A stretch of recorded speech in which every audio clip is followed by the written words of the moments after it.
I'm unprepared.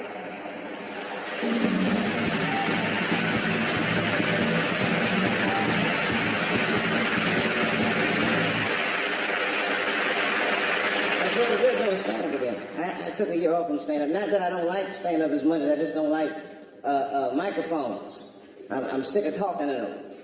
I mean, I used to work at Burger King for 6 years. I worked the grill. A guy named Steve used to work the mic, and I thought he was just a pain in my ass. Every time someone orders something, hi, how are you? Can I have a vodka with cheese? Sure.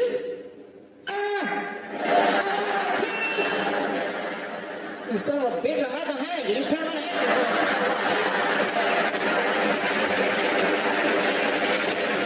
me. You know, Canada is nice. This is kind of like a kinder and gentler America, in a way. Even like the police are nicer. I'm not going to say they're nice, I don't know. But they just smile at least, you know. I've been to jail before, twice, not as a prisoner. One time was from childhood. I was suspended from school 23 times during February. I wasn't bad, though. I was just mischievous. I got hold of all my teachers' home phone numbers. At the time, I thought it was funny. I was calling in death threats. I know that's bad, man. You know, my English teacher, Mr. Johnson, I called him up. He was all nice on the phone. Hello? Johnson residence. This is Mr. Johnson. Yes, it is. Who might this be? You're a drug man, Johnson. Who is this? Shut up, Paul! You're gonna die. Unless you finish your house grades. I don't know how you caught me. After that, they put me in a program called Scared Straight. Have you ever heard of this? This is where they put bad kids like me in prison. And the prisoners yell at us, they tell us scary stories. You know, they try to scare us into being good. And the other kids were scared. But I was not scared. I was just heckling the guy. Hey, shut up, convict. I'm going to take advice from you. You look like a person that made all the right choices in life. Wrap this up. I got to be out of here by 3. What time you leaving? The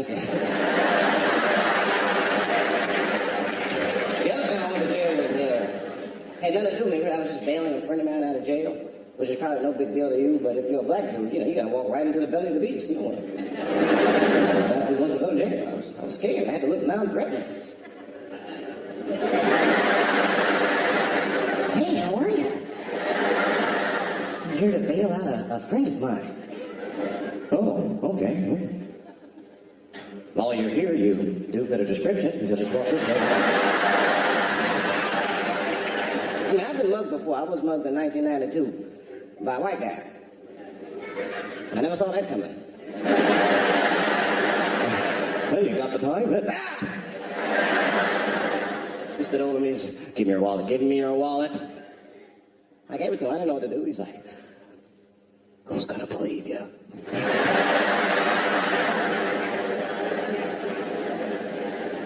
I had to fill out a police description. I went to the police station anyway. He said, Mr. Chappelle, what did he look like? I said, he was white. He said, we know he was white. You told us that a million times, but what did he look like? A little bit like you. He looked like a voter. Looked like his taxes were paid. I know what he looked like. So I had a hard time, so I know they must have a hard time. When it's us. You know what I mean? Like, did you get a look? Did you see the guy that tried to rob you? Yes. Yes, I did. He's about 6 feet tall. 6 feet tall? Yeah. He had his hat on backwards, too. Good. That's good stuff, sir. Hat was on backwards. He was black. Okay, big lips, big nose, dick hanging out. Say no more, sir. I'll run from memory. Let me get my stencil. I think I can trace this guy and save some time. Down in the States, the police got those handy Negro stencils. That'd have been funny with like 5 black people here. Anyway. It's just different for us. We're scared of black people are scared of police. Man, my house got broken into. You think I could call the cops? The house is too nice. It's not a real nice house, but they never believe I live there. You sit over there, he's still here.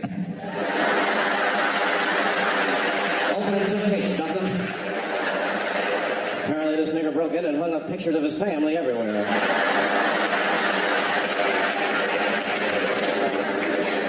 I don't have sex, guys. I'm not saying I have problems being black. It's great. One time being black saved my life. I was coming from overseas. I had done a show in England. And I was on a plane. We were just taxiing down the runway, and a guy stood up. I don't know how he got a machine gun on the plane. It was very scary. He stood, "Everybody, get on the ground. Nobody look at my face." Started freaking out. Because he was Chinese. I was like, why is he talking like that? But I looked across the aisle. There was only one other black dude on the plane. He was from Nigeria. And I looked across the aisle. He was already looking at me. He didn't say 2 words to me. He just looked at me. He was like... He didn't need to talk. I knew what he was talking about. I looked right back at him. And then there was some white guys on the front of the plane that saw us. And they were like, oh my God. I think those black guys are going to try to save us. That's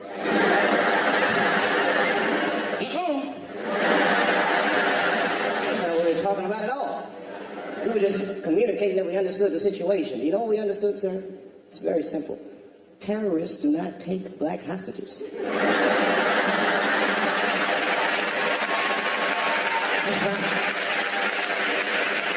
Have you ever seen one of us on the news reading a hostage letter? They is treating us good. We all just chilling. I'd like to give a shout out to Ray and Big Steve and them.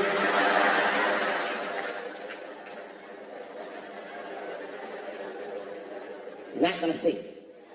These terrorists are smart. I mean, they're not smart, but they know what they're doing. And black people are bad bargaining chips. They call up the White House. Hello? We have got 5 black people. Hello? Hello?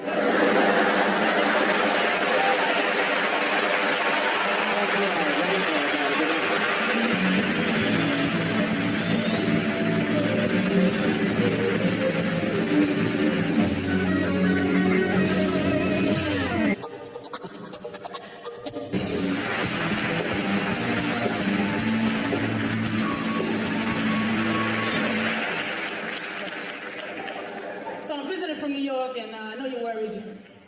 I know you're worried about us, but ain't no thing, man. We okay, man. You know, I know New York is exactly back to normal, man. Before the attacks, we're back because I tell you why I know the city is back to normal. A couple of weeks ago, a woman got pushed in front of the train for the first time in like 9 months, which means, you know, the city's, you know what I mean? Getting back to the way it was, you know what I mean? People, I just got tired of people sitting around too depressed to kill.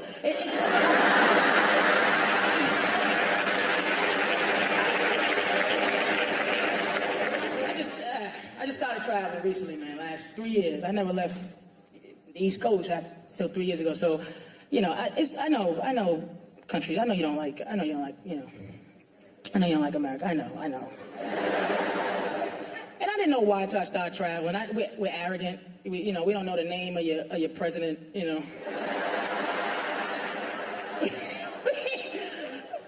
I tell you how arrogant I was. I was so arrogant, I refer to people in their own country as foreigners. When I'm visiting you, I act like you're visiting me. I go, when are you foreigners gonna learn how to cook a steak?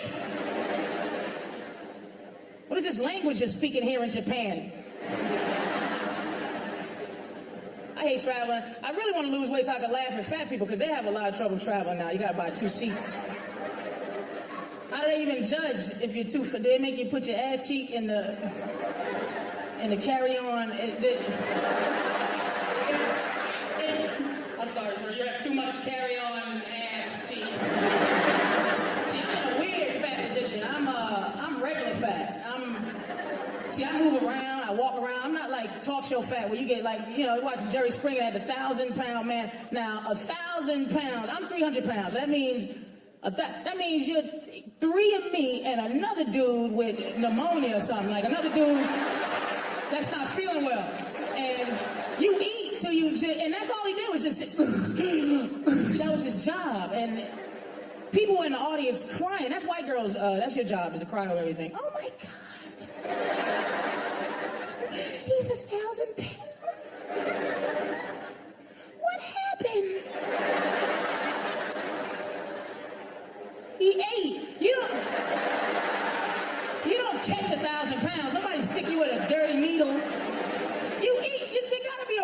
rule to fatness, my rule to my fatness, I'll kill myself if I eat so much that under my stomach, I start to grow an ass in the front. If I start to grow an ass in the front where my balls should be, I want to shoot myself in the face. Because I know I ain't going to exercise to lose an ass. But this dude had titties everywhere. He had titties on his back, his knees, his hips. I was getting horny watching him. I'm like, oh. I only joke around. I'm not a big fan of people. So that's why I'm so mean. I'm like an animal dude. I'm one of these dudes. I walk around, I'm like, oh, animal. You know, I see a homeless dog. I'm like, oh, like a little bitch. Oh, the doggy, you know. That's why some countries, man, the food they eat. Now, I'm going to say China, but I don't mean China. I just mean countries that Chinese people come from. Like, how could you eat a dog? I have trouble disciplining my puppy when they piss on the rug. You know, hey, Bob, you know. But you ever see those specials? They have those Chinese chefs and they cook it and there's a kitchen full of puppies. And they just don't even care. Like fried puppy faces like it. I'd be skinny. If I had to kill my own food, I'd be in shape. I'm glad my food comes murder for me. If I had to shoot a cow in the face for my burger that I love, I'm your dead cow, and the cow just looking at me like, I couldn't do it. So thank God, you know, for fish, because I can kill fish easy, because, you know, fish don't have any eyebrows, so you can just, you know, stab a fish, and all it do is just look at you like it want, what, bang it, what? Look, I know this is a real turbulent kind of time we're in, man. I know everybody's worried and everything, but look, if you want to live, just don't come to New York. They got to kill us first, and then they're going to come after everybody else. I don't know where Montreal is on the list or whatever. Somebody told me a lot of them live here, and they just come across the border. That's what somebody told me. I'm reporting the news. Everybody's worried in the States they're going to get their state next. I don't know why. I mean, people in Nebraska, I don't know. You see what happened in New York City? Oh, it's terrible, man. We got to be careful here in Lincoln, Nebraska. Because they might be trying to come get the corn next. 6 tractors were hijacked today and driven into a cereal factory in Iowa. It's a terrible sight here, Jim. We're live at the Raisin Brand factory. Raisin silo number 1 is completely engulfed in flames. I think next year it's only going to be 1 scoop of raisins in the Raisin Brand.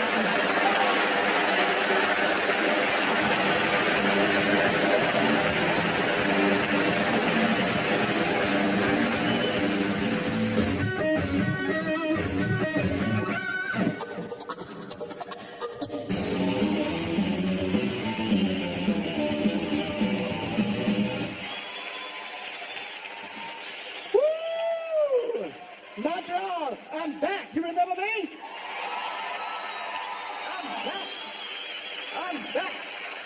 I'm back. It's always good to be back in Montreal. Huh? What a great city. Well, listen to this. Down in America, they just did a wildlife survey, wasting our money, $3 billion, a wildlife survey that said there's only 29 white rhinoceros left in the world. 29 white rhinoceros. What the hell do I care about how many rhinoceros left in the world? On the other hand, if they came back and told me there's only 15 chickens left, we got a major problem on our hands here. What can I do to chip in on this research? I'm telling you right now, somebody came and told me there's only 15 chickens left. I got to go. A chicken has the worst life of any animal on this planet. You ever think about that? A chicken has a bad life. A chicken is the only animal on this planet that never dies of natural causes. A chicken has a bad life. You never even see a dead chicken laying on the side of the road, do you? You see dead dogs, dead skunks, but never a dead chicken. You never see it. A lot of things you never see. You never see blockbuster video stores being built. You're just driving down the street and go, hey, what they put that over there?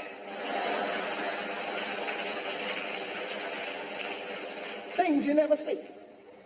You never see homeless people in the country. You never see homeless people in the country with a sign willing to work for food. And farmers are driving by going, what the hell you think we're doing? I know I need to go to jail for saying a lot of things I said tonight. But a lot of people need to go to jail. You know that? You know who needs to go to jail? People that pass you on the freeway and then go slower than you were going. These people need to go to jail. They need to go to jail. The weatherman needs to go to jail.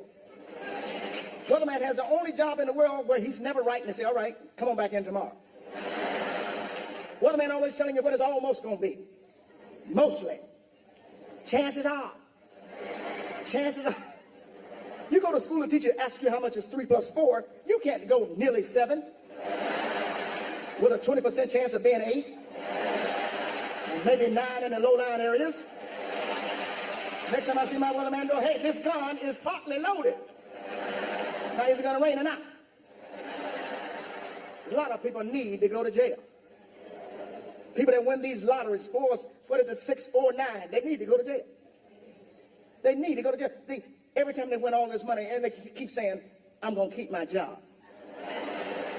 Like the man in Wisconsin won $100 million, said he's going to go back to his job teaching. I said, apparently he doesn't teach math. I won $100 million, I'm going back to my job. I ain't going to do nothing. I said, well, I came in late. And I'm leaving early. A lot of people need to go to jail. I don't understand this world. How come that people that snore are always the first to fall asleep? Things I don't understand. Why is there a security guard at the Salvation Army store? Who wants to be caught stealing crap from the Salvation Army store? A lot of things I don't understand.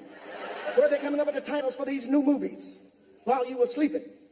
They don't even finish the titles anymore while you were sleeping. Well, what the hell happened while I was sleeping? Where are they coming up with these titles? Dumb and Dumber. Well, you can add to that. After I paid my $7.50, dumbass. Where are they coming up with these titles? The crazy thing. Then they had the piano. Did you see the piano? This is about eventually somebody getting their fingers chopped off. So I said, if that's what the piano's about, I'm not going to see the Nutcracker.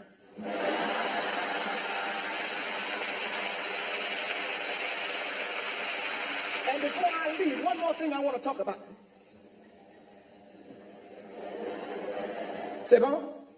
C'est bon? C'est bon? One more thing I want to talk about. I want to talk about something very, very serious. And that is, I want to talk about the way you people drive in Montreal.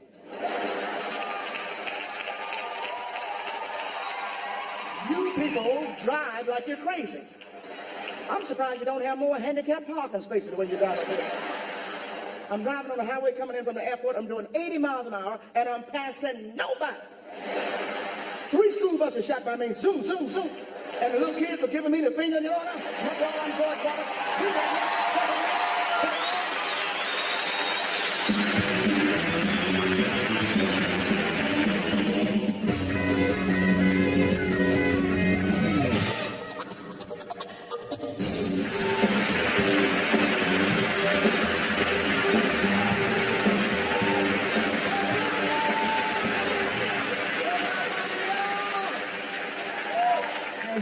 A good time out here, walking around Montreal. Had a good day today. I saw somebody get arrested today. That was pretty funny. That's what I like. That's my little hobby. I like to watch people get arrested. Hate to see black people get arrested though. Every time I walk by a brother getting arrested, he always look at me like I'm supposed to help him escape. You know, like I'm supposed to knock out the cop. Get the key. We in this together. I'm like, no, we not. They didn't say nothing about this at the meeting. Sometimes I just stop and watch. You ever do that? Just stop and watch someone get arrested? You know, I pay my taxes. I can do that. Sometimes people get mad at me, too. One day I stopped to watch this one dude, right? And he putting the cuffs on him, right? And he looks at me. He's like, what the hell are you looking at? I said, I'm looking at your ass goes to jail. And next something else, you can say anything with the cuffs on, huh? You want a piece of me, huh? You talking to me? They put him in a squad car, man. I came out the window. I was knocking on the door.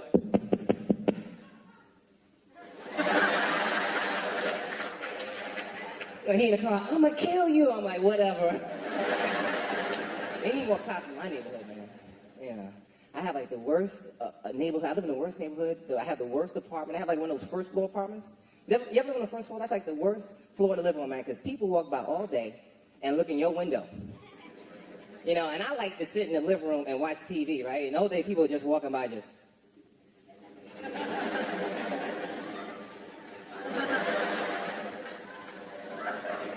You know, gay guys be walking by too slow.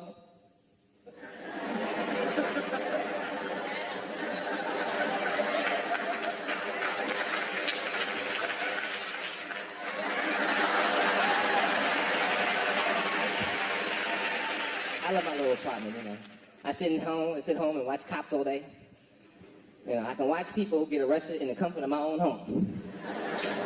That's my show there too, right? Y'all watch Cops Up Here? That's my show. That is my show, man.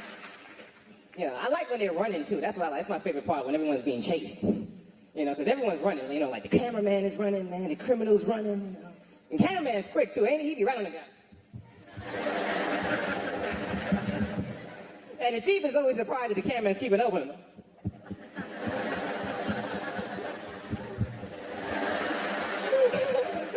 We jumping over fence. You know, cameraman right there. Yeah, the cop is nowhere in sight. The cop's like 2 blocks away, like, get him! Get him! Cameraman doing all the work. Yeah, trying to outrun the cop's cameraman. You can't outrun the cop's cameraman. He's in shape. He does it every week. I like, my favorite part though is when they lose a guy for a little while. You ever seen them lose a guy? They lose him in somebody's backyard. Yeah, that's when the voiceover comes on. It's like, we know. We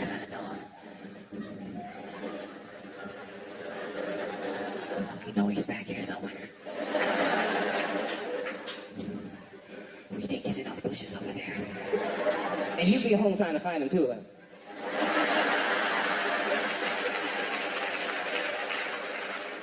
You know, looking all over your TV. What the hell? Where did he go? The dude be in the bushes trying to blend into the leaves. I saw one episode where they had a dude cornered, right? And my man had a jacket on, so he turned his jacket inside out and tried to pretend he was somebody else. Come walking in the bushes. Who are y'all looking for? We looking.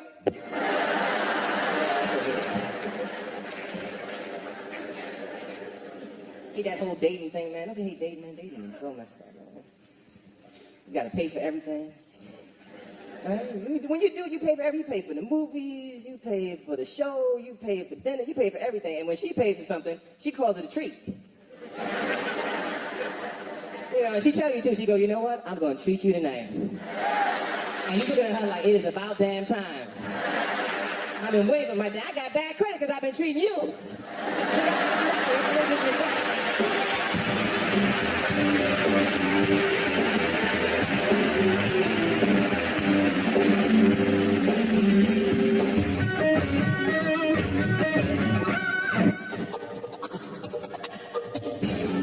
These are my jokes. If these jokes don't get me a deal, nothing will.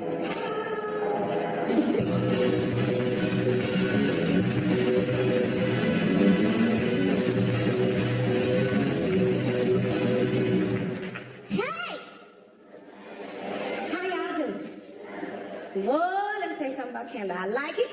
Y'all got some beautiful people here, but you got too many white people in the country. I'm scared. I know y'all looking at me right now going, why she got a purse on stage? Because white folks steal. Any race of people that'll take land from the Indians, and sure enough take $2 or $3 out your purse, so watch. But I love y'all. But where the black men at? Y'all need some more black men, because the only black men y'all got here speak French. And that is not sexy. But I'm telling you, I can't discriminate against men, because when you're single, you gotta date everybody. A breathing man is a good man. See, my husband is dead. I'm a widow, God rest his soul, but I was acquitted. I had buried a lawyer.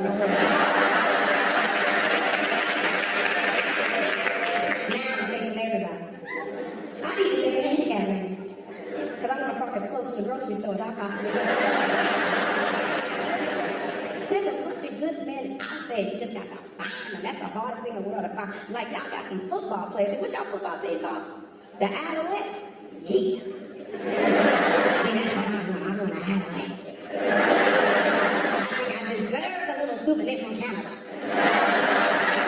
And I like them big and black. Do they have big black ones? See, that's what I need, a big black one.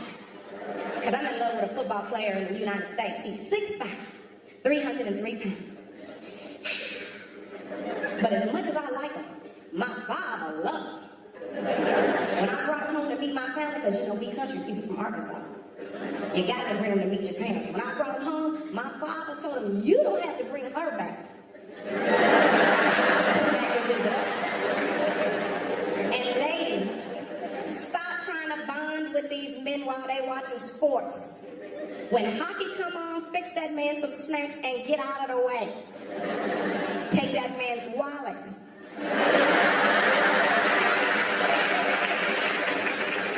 Now, ladies, I'm going to tell you something. Listen to your mothers, because mothers know everything.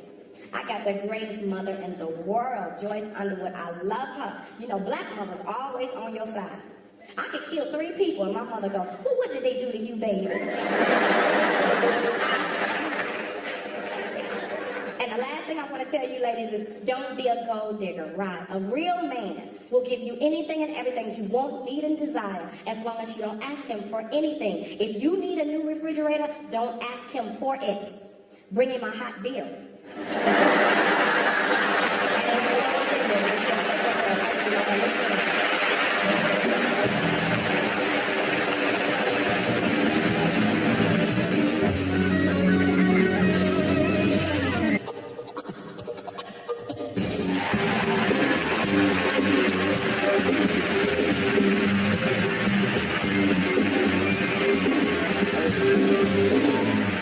Bienvenue.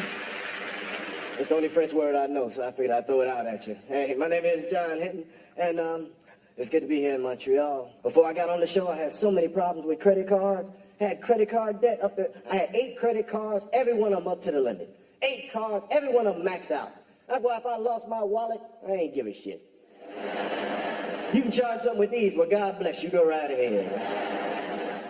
Had people calling my house, write me letters. Somebody wrote me a letter and said, Mr. Hinton, your credit card privileges have been suspended. Rip up your card, no longer use it, and send us a payment on or before the 13th.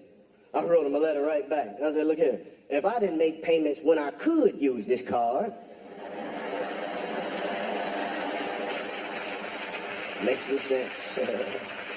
I had a big letdown a couple months ago. I was watching the golf tournament called the Masters.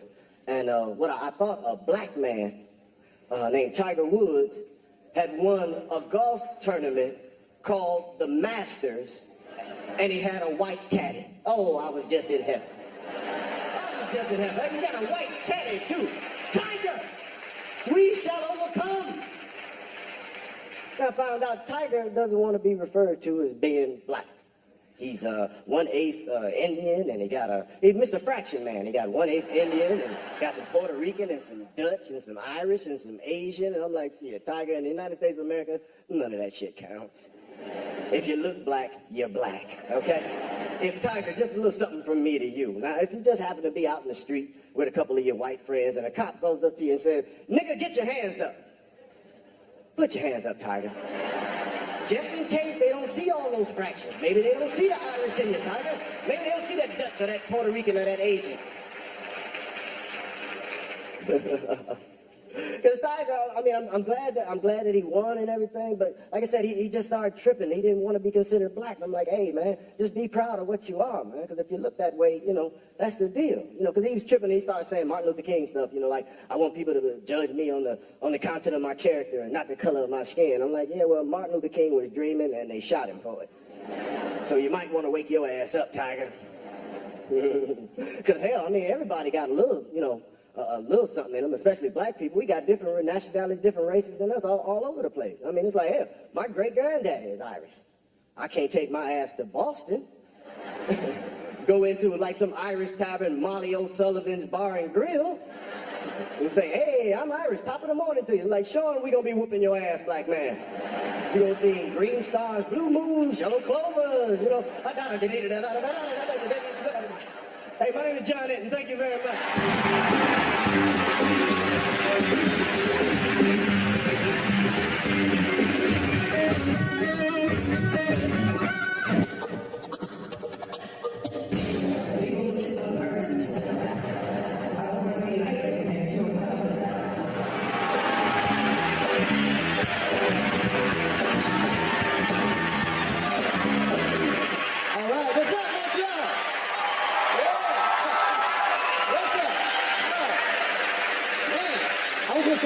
We talk about some things, but I have to talk about something else. I went downtown today.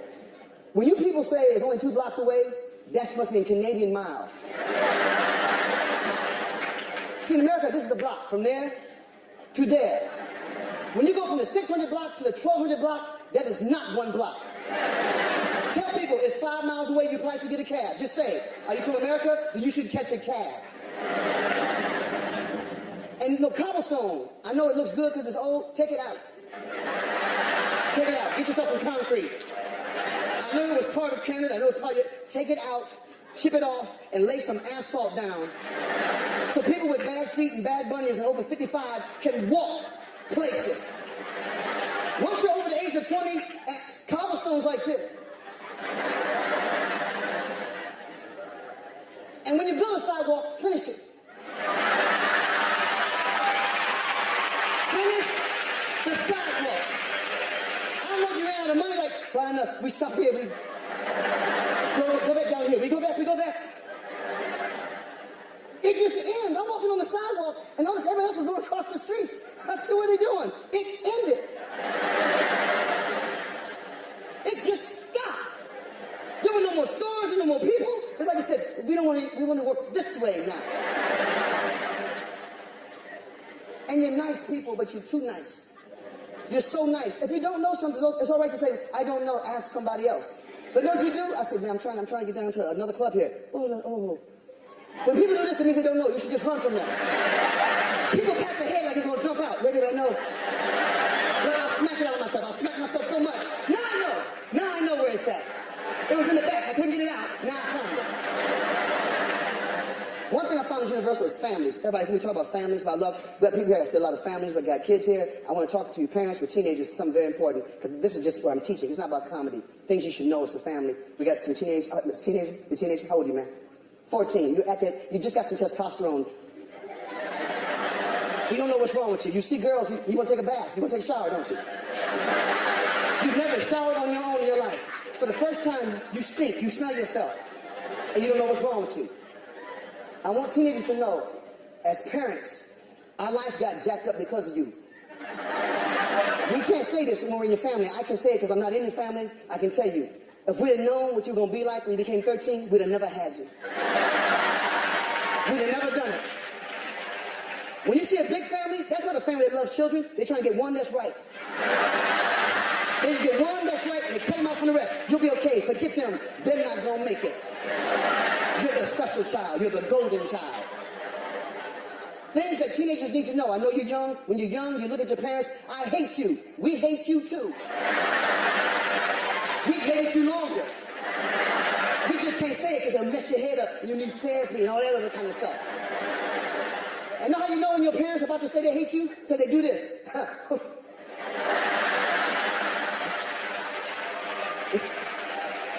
So when you do something and your parents go like, ha, ha, ha, they hate you. Now what's confusing to parents is, you hate us, but you won't leave our house. You are 25 years old, in our house going like this, I hate this place, but go. Get your stuff and go. I can't wait till I leave. We can't either. We're going to go party. I'll drop you off. Where do you need to go? Now, a lot of you sit here, got grown kids in your house, don't you? 25, 30 years old, can't get them out. Confused, you sit there, have discussion when he's not around. I just can't, he has to get out. Here he comes. Hey! Know how you get a kid out your house? Know you get a grown kid out your house? They can't take their parents naked.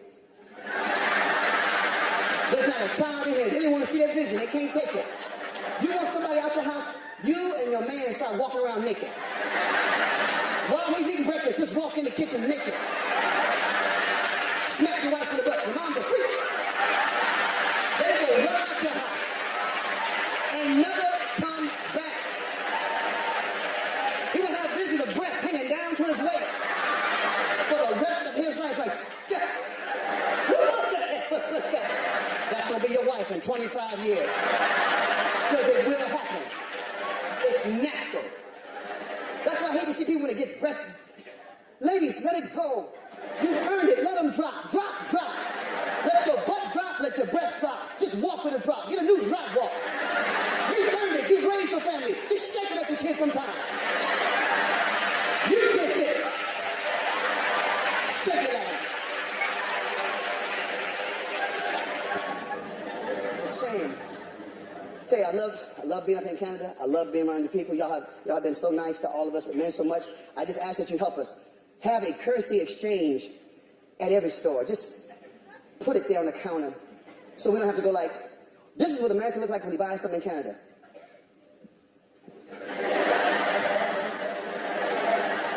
And y'all give us anything back. And we take it, because I can't compute it. This 1.8 times 9/5 plus 32. No, that's the temperature. Can't you just be polite? You know we're here. Say 80. Just say it's 80 degrees. You know we don't know what 40 means. I got a winter coat. I got some boots. They said it's gonna be 27 degrees. Might drop down to 22. I said in July.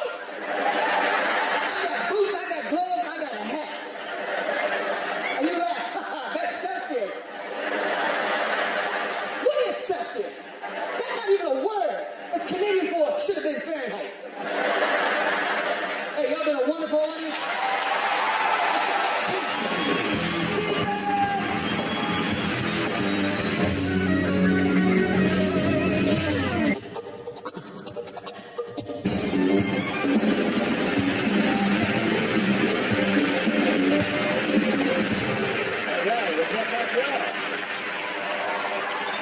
Everyone talks about the beautiful women in Montreal. City just absolutely full of beautiful women, but I'm not hitting on the women here. I'm not, because I get tired of it. You know why? Because every woman I meet, for some reason, I end up being the friend.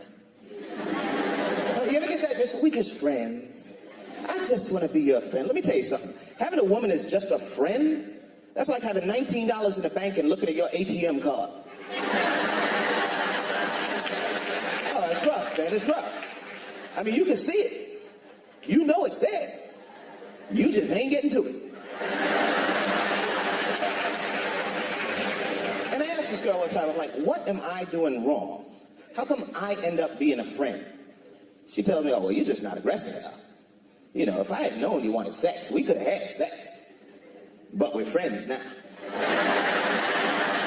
Can't have sex because that would just ruin the friendship. Because that's the line, right? Sex would just ruin the friendship. I'm like, look, we have sex, you'd be the best friend I got. But it's not all bad. Not all bad being a friend, because I get to talk to women. You know, and more importantly, I get to listen to women talk. Because women talk. See, men talk, but you know, we just lying to each other. What women don't understand is we are happy on that level. We're not trying to bond, we're trying to outlie one another. Right? Guys see a girl, he's like, yeah, I got some of that, man. She gonna walk funny for a week. Right? Your boys are like, yeah. And they know it's not true. But it sounds good. But see, when women talk in detail. Women sit around talking about positions, duration, equipment. Fellas, we are being judged and we're not doing well.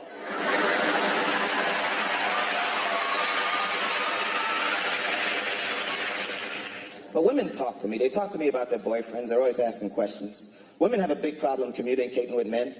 They ask why they can't talk to their men. Ladies, you know why you can't talk to men? Because you ask us questions we cannot answer. Okay, there are certain things that we can't answer. The number one question, do you remember?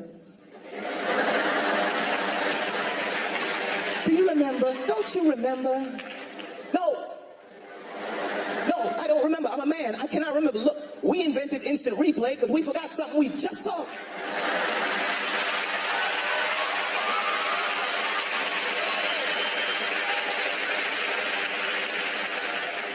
And then they ask why. Why did he do this? Why do men do that? Ladies, let me explain something to you, okay? Let me explain the problem to you. The problem is we're men. You're giving us far too much credit, okay? Women are very complicated creatures. Women think things through. They plan things. They cause and effect. It all makes a difference. Men don't do that. We live in the moment. All a guy cares about is having a good time right now, right? If a guy's having fun, we ain't thinking about nothing. We ain't thinking about the future. We don't remember nothing from the past. If we were to tell you the honest truth, it would simply be, seemed like a good idea at the time. Right? That's why we do it. It seemed like a good idea at the time. Bill Clinton would have saved himself a world of hurt if he had merely told Congress the truth.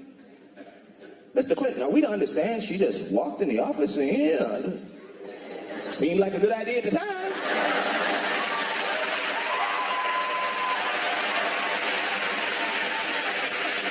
And don't get me wrong, ladies, I am not knocking women, okay? Because I'm telling you, I hang out with women all the time. I couldn't be a woman. Really, too much work. Too much, it's difficult. I went shopping with this girl, and I learned things, okay? We went to Victoria's Secret, which normally would be fun, but I'm just a friend, So now I'm just a test subject. But I learned the science of panties. Because there's a whole science. See, I'm a man. We wear boxers. You don't need to know anything to buy boxers. Walk in, get your size, walk back out. Right? The only thing you got to remember about boxers is don't wear flannel with corduroy. And if you start running, you will burn something up, all right?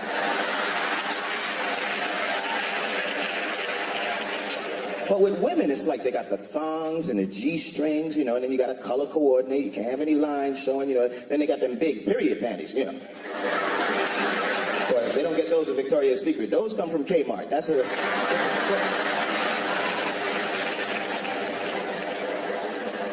But see, women are slick. Women are subtle. A woman will claim you. You don't even know you're being claimed. Because they'll offer to do something nice, right? Like clean the house. And we're dumb. We're like, yeah, sure, clean the house. She is not cleaning the house. She is marking her territory. Because once a woman has cleaned your house, any other woman knows that a woman cleaned the house. But women clean different than men. First of all, women dust. Men don't dust. We like a coat. Matter of fact, we need a coat of dust around the house. That tells us where to put stuff back.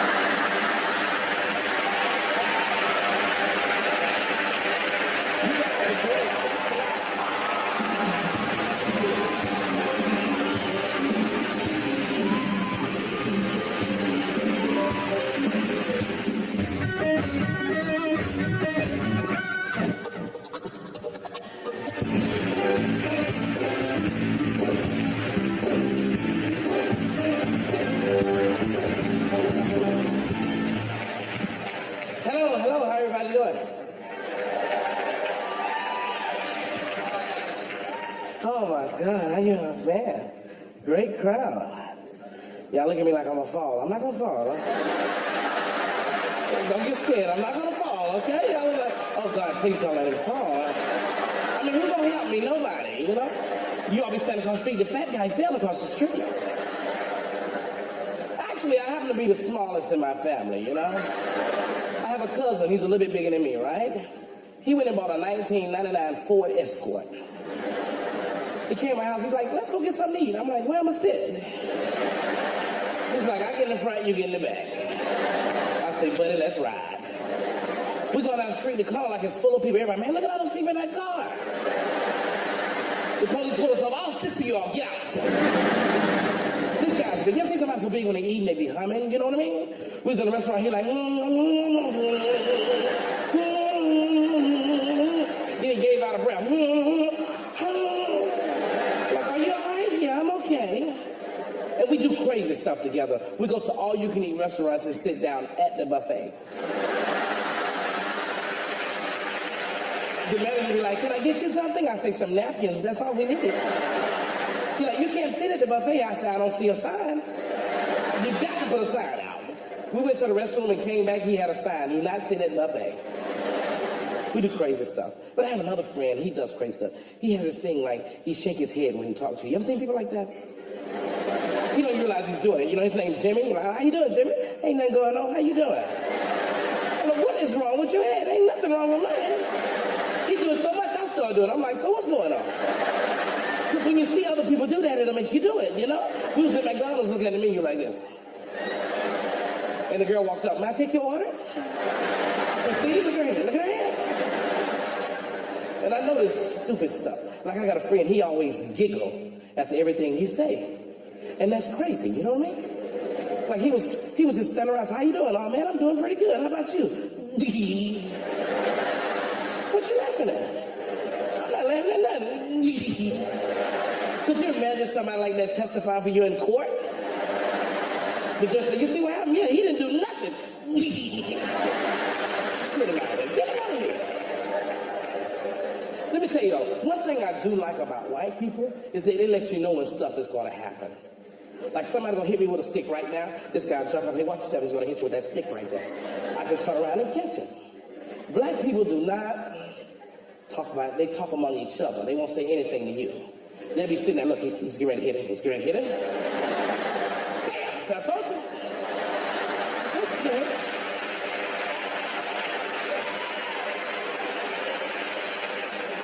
You know, I have crazy people in my family. I mean, crazy. I have an uncle that coughs, and it sounds like he's cranking a car, you know? And it's like he's trying to get it from right here. You know, it's not like a, it's like a, are you okay? Yeah, I'm fine. And the same uncle, he laughs out loud and don't crack a smile. That's almost impossible, am I right? I crack a joke, he just bust out laughing.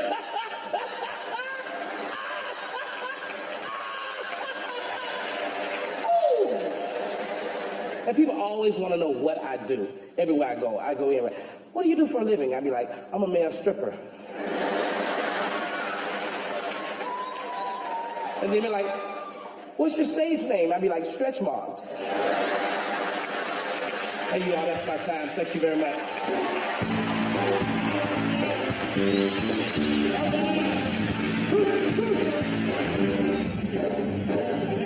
Thank you. By the way, Bruce, I wasn't all you're done.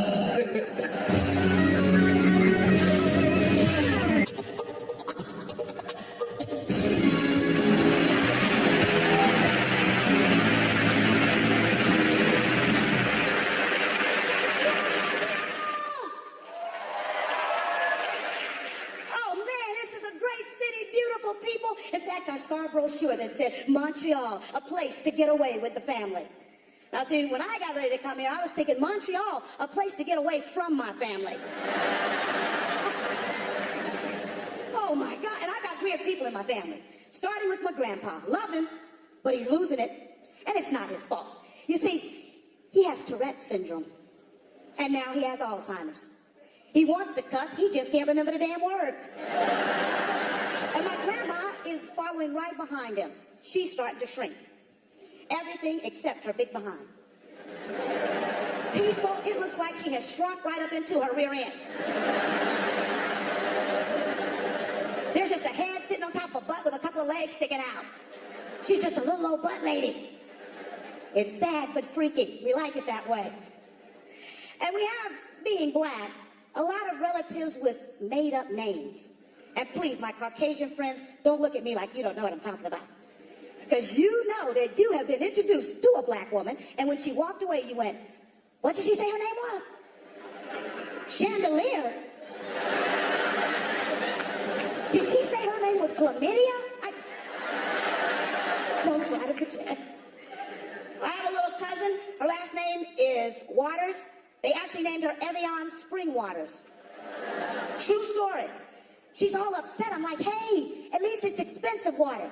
Not like your brother Toilet, all right? I know at school he's called himself Toilet, but there's no accent over that damn E, all right? And I tell you, my nieces and nephews are totally undisciplined, out of control little brats. I can't stand it. I hurt my arm beating them. Nobody seemed to be doing it. I volunteer. My sister disciplines her kids using timeout. You heard of this? It don't work. She said that she read it in a book. Experts gave her theories and principles on how to discipline her kids. Let me tell you something, people. My mom raised 5 kids. She did not read a book. Oh, she had something like Time Out. It was called Knockout. It was based on the Berkeley Hicks principle. See, she theorized that a child would reevaluate his or her negative behavior upon awakening from a state of unconsciousness. That should be in a book. See, the thing is, we couldn't get away with this stuff when we were kids because my dad is a Pentecostal preacher. Very strict religion. In fact, we were just a light bulb and a car away from being Amish. I don't know if you know the Amish religion, but it's against their religion, a sin. Get this, to drive a car. I read an article where an Amish guy got hit and killed by a car. That's ironic, isn't it? It'd be like a Mormon being crushed by a giant coffee maker. Or a Jehovah's Witness being talked to death. Just ironic. A dream come true, apparently, also. I went to the land of the Mormons, Utah. If you haven't been there, the only thing you need to know, no black people there. None! I didn't even see a black dog. Went to a restaurant, they didn't even have pepper. They tried to get me to go rock climbing. I had to tell them, oh no, I'm black. If you see some black people climbing rocks, somebody's chasing us, we're trying to get away. I'm serious, they did talk me into going snow skiing. I knew somebody was going to say something to me because I did kind of stand out. A woman in the lift line taps me on the shoulder and goes, excuse me, how come more black people don't snow ski? You're supposed to be such good athletes. I had to tell her, because the snow looks a lot like cotton. We don't like that.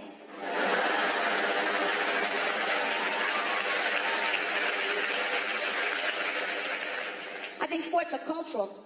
I think it depends on how you grow up. I think if you think basketball, you think black guys. Ice hockey, white guys. Golf, white guys dressed like black pimps. That's what you think.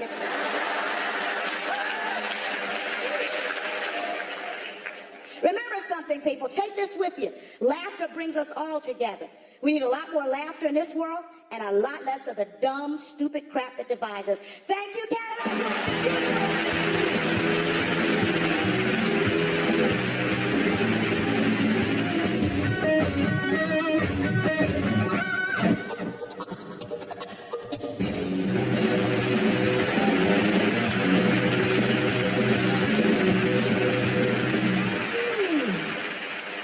Yo, I'm married people out here, see? I was married for 49 years. Okay, 7, but it felt like 49 to me.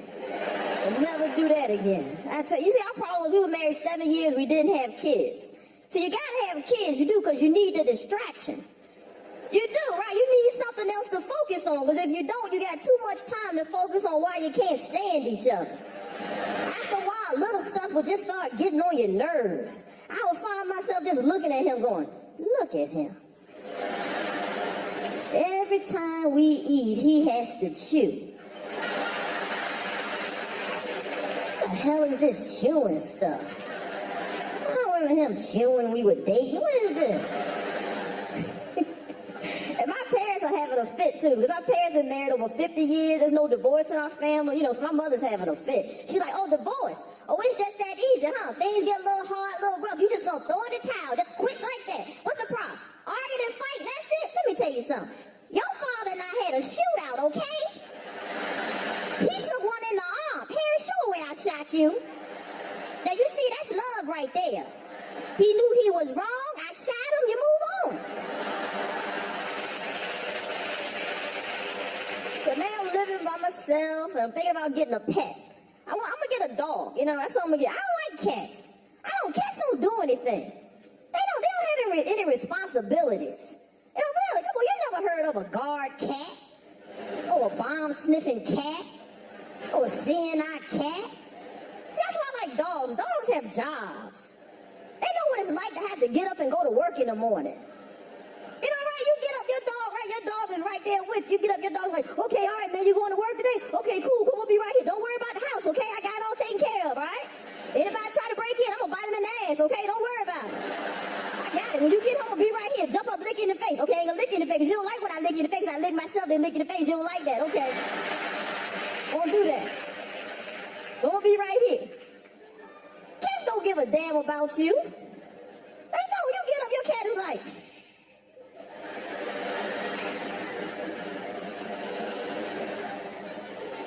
You better take your ass to work.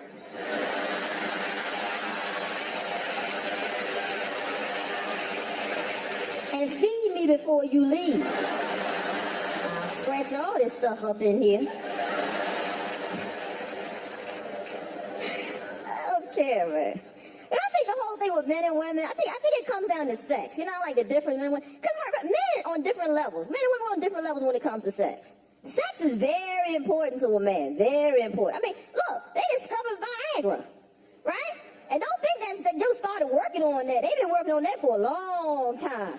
That's been way ahead of cancer, heart disease, scurvy, tuberculosis, the common cold, smallpox. Anything that they killed along the way, they just stumbled across it trying to find Viagra.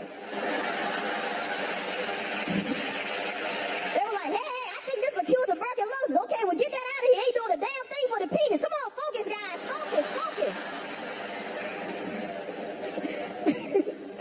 You know sex is important. Look, the doctor tell the guy right there, he say, okay, the only side effect of Viagra is that it could kill you.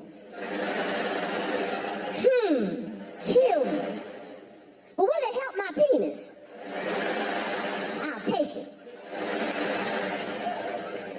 I mean, you can see why sex is important to guys because, I mean, biologically, I mean, it's easy to see why men enjoy sex because they're always going to complete the act, regardless, right? I mean, I don't care that sex could be bad, but they're always going to have completion. It doesn't work right like that with us, does it, ladies? No, we got to get midstream before we figure out this is just not going to happen.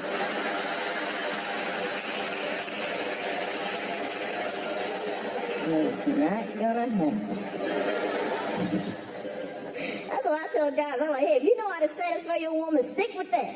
All right? Just stick. I tell a guy in a minute, hey, what you did? That was good. Now do that again. All right? Don't jot that down. That was good. Remember that. Don't go get fancy on me trying some new route that you don't know anything about. Because you're gonna get lost. And just like a man, you ain't gonna stop and ask for directions.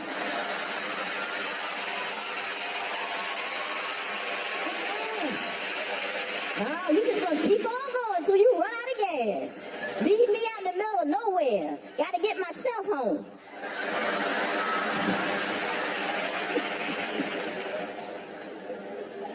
We are, man, different levels when it comes to sex. Look at the porno industry. That's $1 billion industry. Men support and act out their fantasies. And what's the #1 fantasy for most guys? What is it, ladies? 2 women, right? 2 women. That's what they want. Now, fellas, I think that's a bit lofty. Really, because come on, be honest now. If you can't satisfy that one woman, why you want to piss off another one? Why have 2 angry women in the bed with you at the same time? You know, fellas, I'm looking out for you. You know how much you hate to talk after sex. Imagine having 2 women just nagging you to death. Blah, blah, blah. Hold me. That'll get on your nerves, you know. I know some of you guys probably great lovers. You deserve 2 women. Maybe you do. But you know what? I think you should have to earn it. Right? It should be earned. You know, like a video game, you get so many points, you get an extra life. I think it should be the same thing with sex. He's doing such a great job. He's like, oh, I can't take it anymore. Ding, you get an extra woman.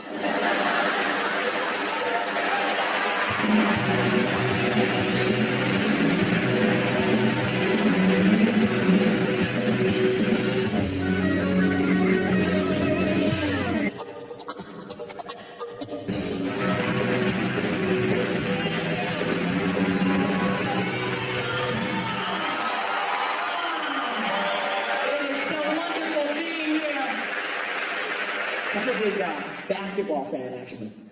I love it. My favorite player is Shaquille O'Neal. Shaq. Superman. I like him. He's always under the basket holding it down.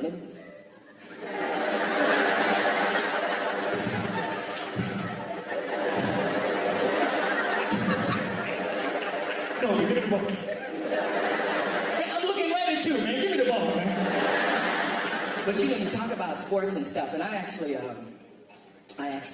did a little sports myself. I ran a marathon. Last year, I ran my first marathon. It was a Los Angeles marathon. I finished Well, let's not get too excited now. It took me 6 hours and 23 minutes. People were walking faster than I was running at the end of this race. And I trained for it, you know? Because you get all hyped up. Because on marathon day, after months of training, you have to get up at 5:30 in the morning. You go to downtown Los Angeles, there's 30,000 people, all different shapes and sizes and colors, races, everybody is running a marathon. And everybody's all grouped together in their little marathon clubs, you know? Like you got the old ladies over here, it's the grandma's running club. And you can tell by the t-shirts, because they got the little cute messages that the kids have made, and they put it on there with sparkles and peanuts and stuff. Then you got the military guys over here, they hard. They wearing the camouflage shorty shorts and combat boots, singing the marathon song, you know, we don't run the marathon, we are out to get it on. So hard. Now finally at 6 a.m., there's a guy on the podium that says, runner, get on your mark, get set, pow, and you're running a marathon. And it's exciting. You're waving to your friends, look at me, I'm running a marathon. Oh, it's exciting. It's exciting for about 1.5 miles. And what we doing? 25 more miles? And you just running. Now, in about 5 miles, this is where society, as we know it, begins to break down. Grown men begin urinating on public streets. Just, I can't stop. I gotta keep running. I'm trying to keep my time. At mile 7, 8, they run out of food. Those little slices of oranges, the power bars. Now we're hungry and thirsty, but we run in the marathon. After a couple of miles, we became like a pack of wild animals. We were snatching fruit off of trees. Then you get deep into the race. Mile 17, mile 19. You get to mile 20. They call this the wall. Because a lot of people don't make it past the wall because you start hallucinating. Running the wrong way.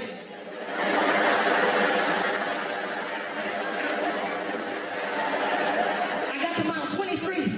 My nipples were bleeding. And all along the length of the race, people, total strangers, would run out of their houses and cheer us on. Keep running! What you're doing is incredible! Don't stop! You're gonna finish this race! Yes, you are! You are gonna finish this race! Just like I'm gonna finish this cigarette. I started this race the first Sunday in March. By the time I crossed the finish line, it was 4th of July.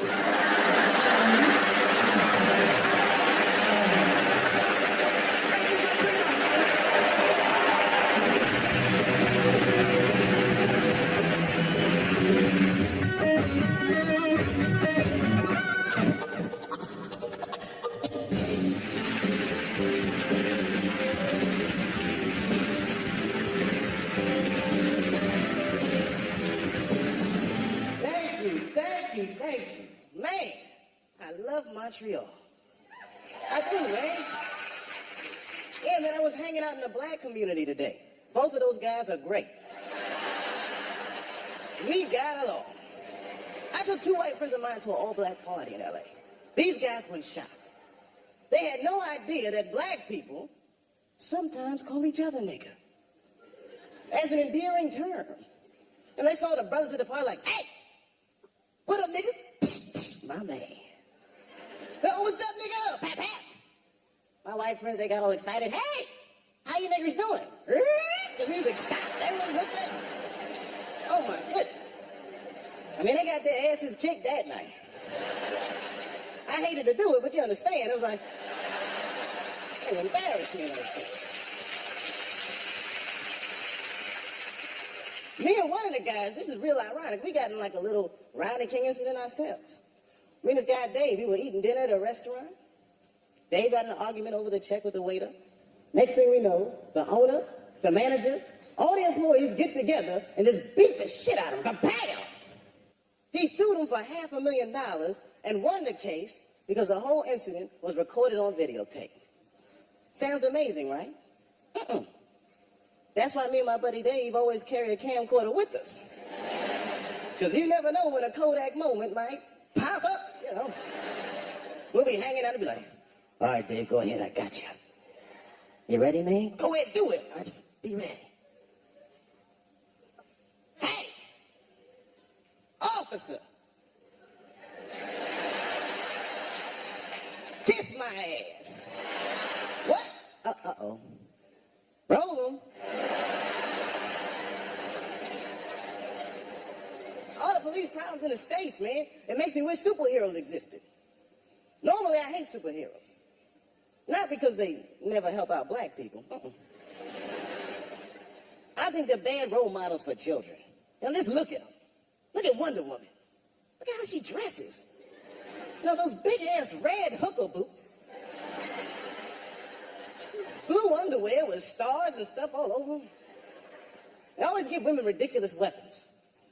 One woman has a golden lasso that makes you tell the truth. Ooh, not that. The hell is that gonna do? She's gonna catch a bad guy. Gotcha. Oh, nice tits.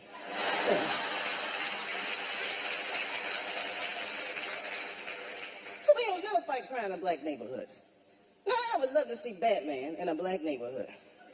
I can see him there. He just, Robin. kiss Batman.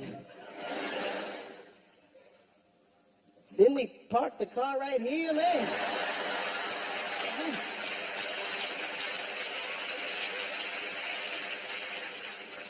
Having such a wonderful time.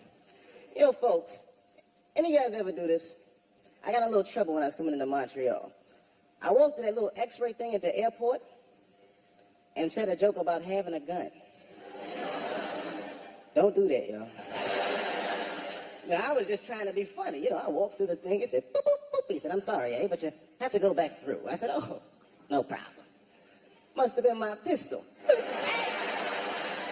I was joking. I mean, he was ready to kill me, man. Pulled his gun out and stick out all of that shit. But my buddy Dave had the camera rolling. Please, everybody.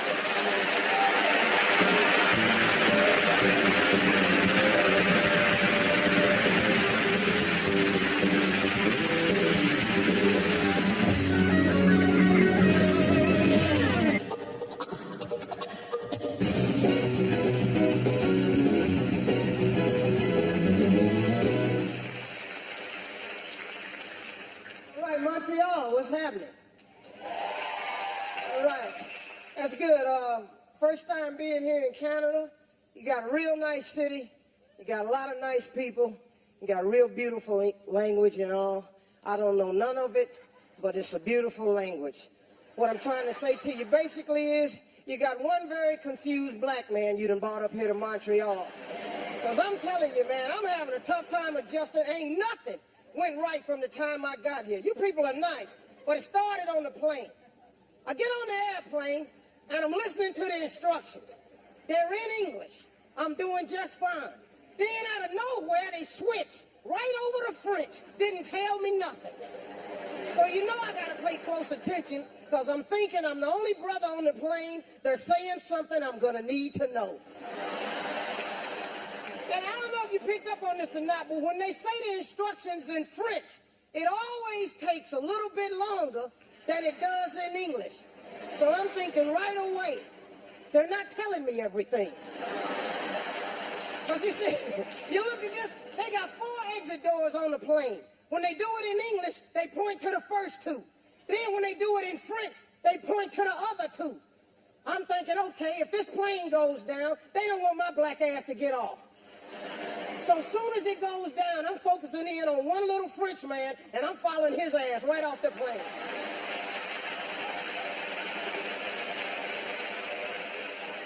It's been real nice here, man. Everything's going good. Sports up here a little bit different from what it is in America. America always thinking we done invented something. You know, we got this sport, the America's Cup. They always call it the America's Cup. Now they're hyping it as America's favorite sport. Who did they ask this? You don't ever see no black people yachting, do you? No, because after that first big boat ride, yeah, we kind of lost our taste for sailing.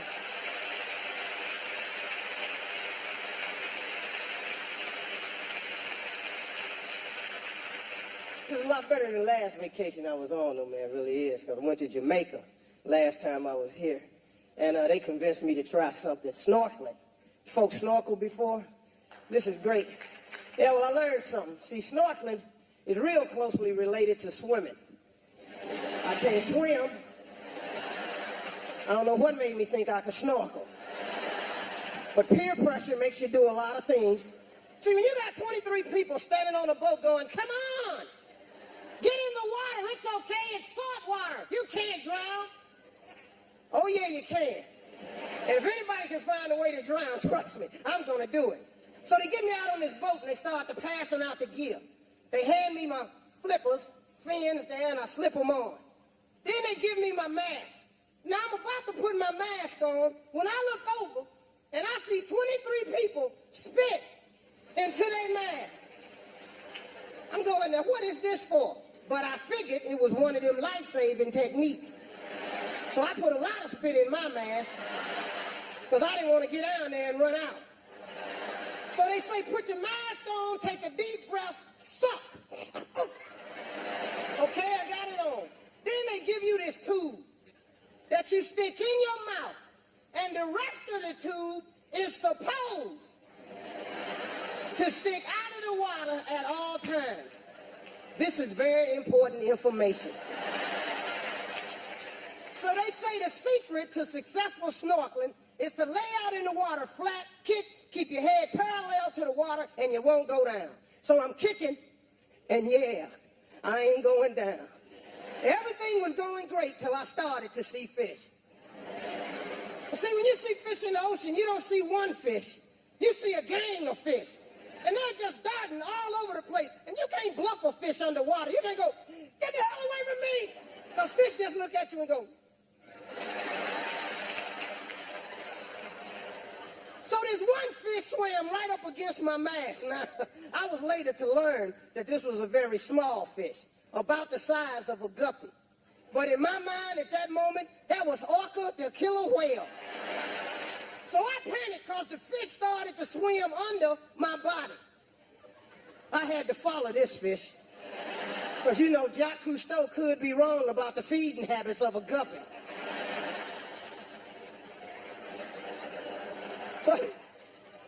So when I looked down, my tube dipped into the water. That is a bad move. Because now my next breath was not a breath, it was a drink. And folks, I ain't sipping it, I'm drinking it. Damn it, it's Miller time. I'm just hosing it down. And you know, once you get enough water in your lungs, you have to cough. And in order to cough, you must first take a deep breath. Another bad move. Because now I'm drowning. And people start swimming towards me, and I mean nobody. But nobody was coming close. Because I had that look on my face like, I want to hold on to something. And they knew if I could have got my hands on one of them, I was going to try to stand on them. So this one guy swims a little bit closer, and he says, don't panic.